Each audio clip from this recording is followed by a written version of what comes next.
Նիկոլ ջան, հիշում ես անցած տարվա վերջին դու Եվրոպայից դիմեցիր ինձ լրտեսներ, ընտրակաշարքներ, բայց ամեն ինչ որ այն չի համար արվում։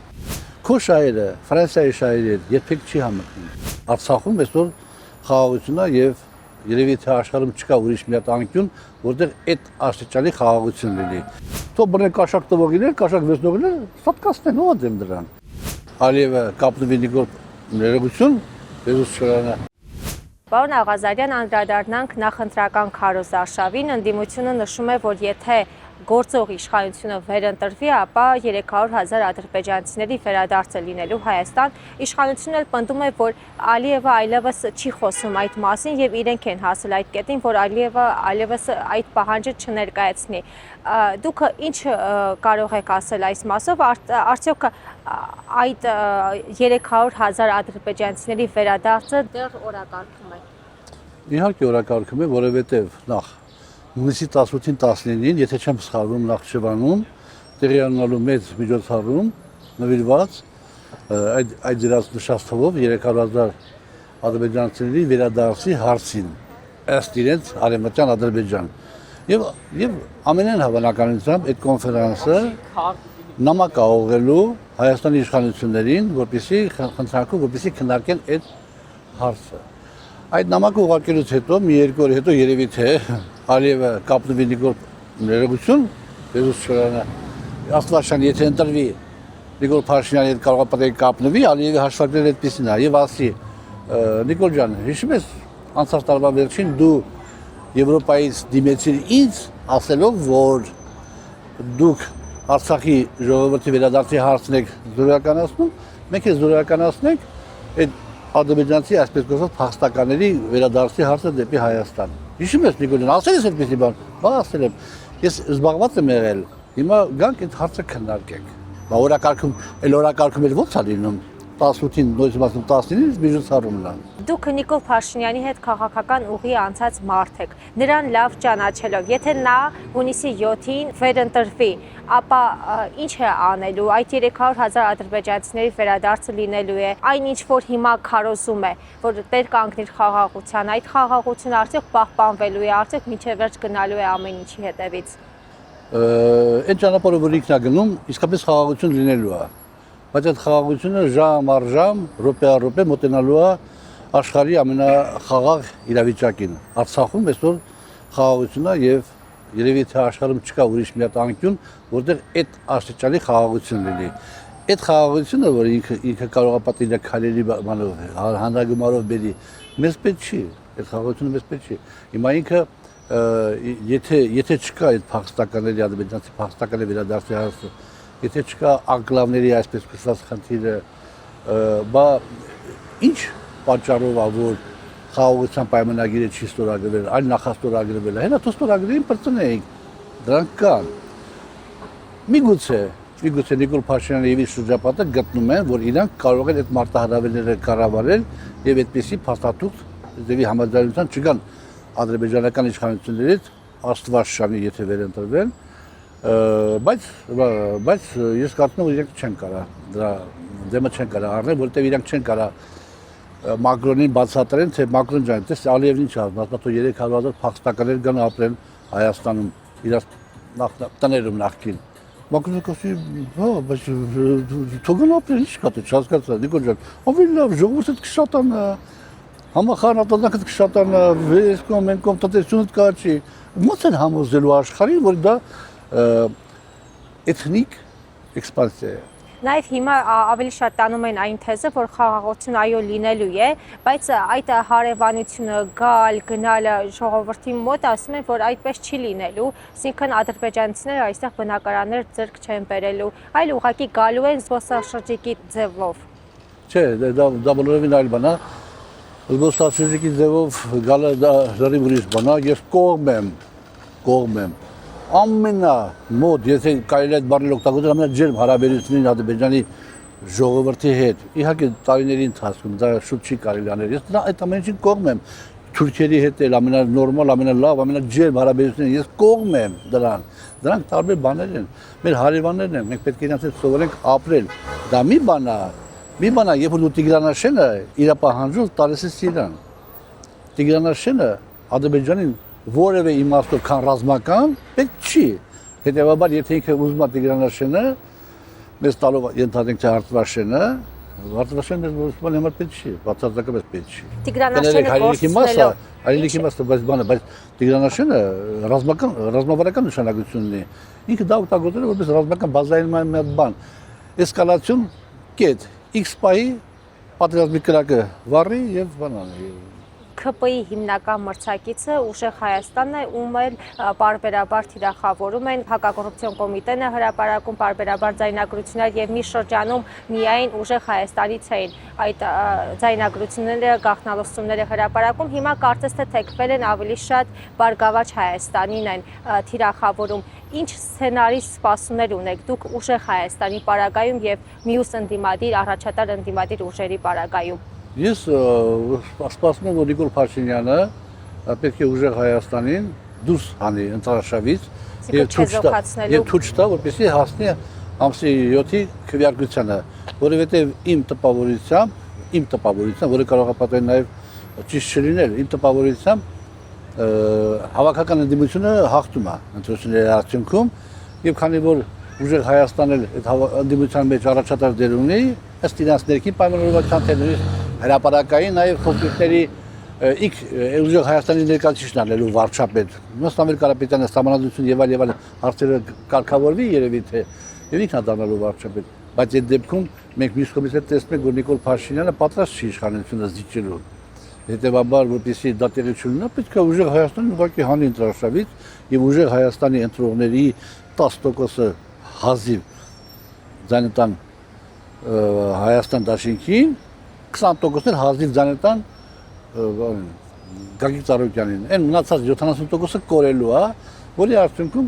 Նիկոլ Փաշինյանը նույնիսկ կարող է պատահի սահմանադրական մեծամասնություն ստանալ։ Բայց ինչպես է հասնելու այդ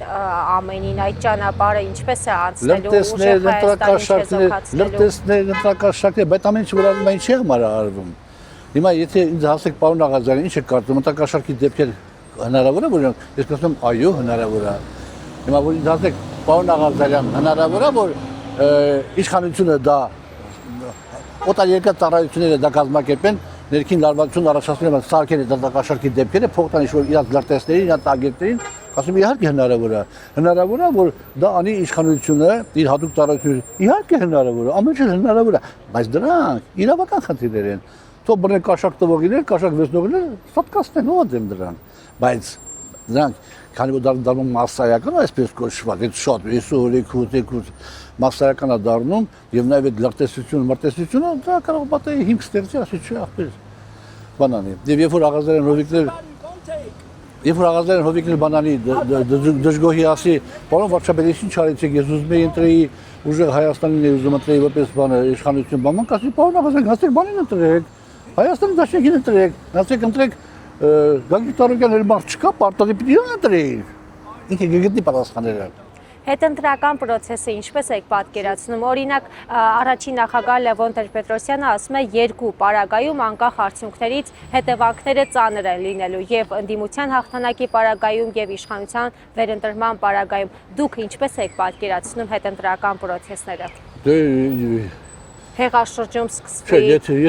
Եթե ընդդիմությունը հաղթում է, էլ ինչ process-ներ, ինչ Գուցե Նիկոլ Փաշինյանը ոտքի կանգնի նորից պիտի անի։ Նայեք ասի միջամտություն է եղել ընդդիմադիր չի բացառում ասենք չեղել ընդդիմության արդյունքները ես դա չեմ բացառում բայց այստեղ ուրիշ բան կա այստեղ ավելի վտանգավոր բան կա ուրիշ իմաստով ընդդիմադիր դաշտի մեր գործընկերների մտայնության իմաստով ասում են դե եթե հանգարց Ուժեղ Հայաստանի դուրս բղի բաման կամ ուրիշ բանանի կառաջանա հեղափոխական իրավիճակ պարզ հայերեն բառերով դիմում են բոլոր ընդդիմադիր գործիչներին հատկապես իրենց լիդերներին Եթե պայմանականորեն 100 հոգի ձեզ ձայն են տալու, պայմանականորեն 100 հոգի ձեզ ձայն են տալու, փակ գաղտնի քվեարկությամբ, որպեսզի Հովսեփը չիմանա թե ում է ձայն տվել տվյալ անձը։ Եվ հետո դու ասես դե 100 հոգի ջան, հելեք փողոց, ես ունեմ այդ բան անեմ։ Մեծ միտինգ անեմ, այդ 100-ից երկուսը հազիվ լինեն, երեքը հազիվ դուրս գան։ Հետևաբար այդ բաների վրա չպետք է հաշվարկ անել։ Բայց իմ պատասխան ձեր հարցին, որ եթե ընդդիմադիր դաշտը հաղթի, ասենք հավաքական ընդդիմությունը հաղթի, Ես չեմ կարծում, որ բանը։ Իհարկե շատ դժվար է պատկերացնել, թե ինչ տեղի կունենա, ասենք որոշ իմ նախկին գործընկերների հետ ամսի 8-ին, ամսին, երբ որ քնից բոլորս արթնանանք եւ տեսնենք, որ այդ իրավիճակն է, շատ հետաքրքիր է էլի իմանալ թե ինչ տեղի կունենա։ Բայց բանը սցենարի սպասումներ ունեք դուք այ, օրինակ ինչ է տեղի ունենալու, ինչպես են իրենք ընդունելու այդ փաստը, որ այլևս իշխանությունը իրենց ձեռքին չէ։ Եթե ես կարծում եմ, որ վարչապետը կամ գիտի, որ ինքը վճռականապես հաղթում է եւ ոչ մի բան չի անի, որովհետեւ իր ինֆորմացիան ավելի հստակ է, կամ եթե ինքը գիտի, որ ինքը հաստատ չի հաղթում, ինքը ուժեղ Հայաստանին անելու է, որ ավելի սահուն կերպով պահի իշխանությունը, համեմատաբար սահուն կերպով, եւ այդ ժամանակ ընդդիմությունը ոչինչ չի կարող անել։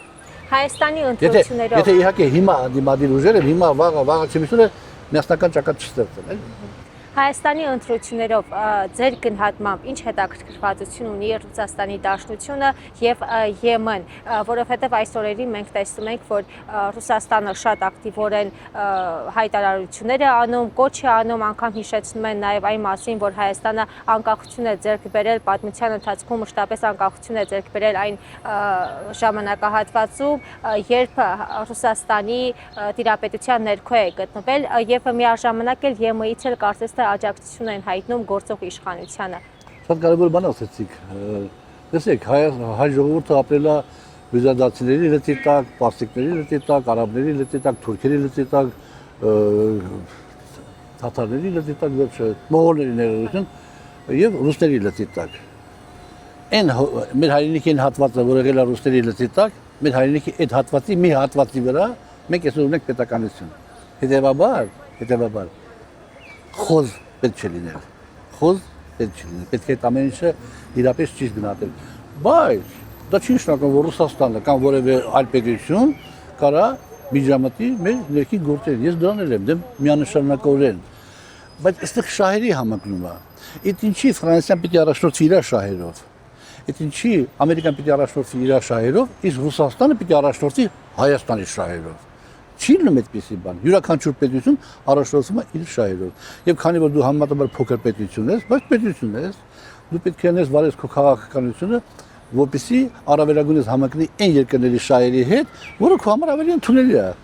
Քո շահերը Ֆրանսիայի շահերի հետ երբեք չի համընկնի։ Ֆրանսիայի հավաքական Եվրոպայի իդեմս Մակրոնի վերցնենք։ Շահը այնա, որ այստեղ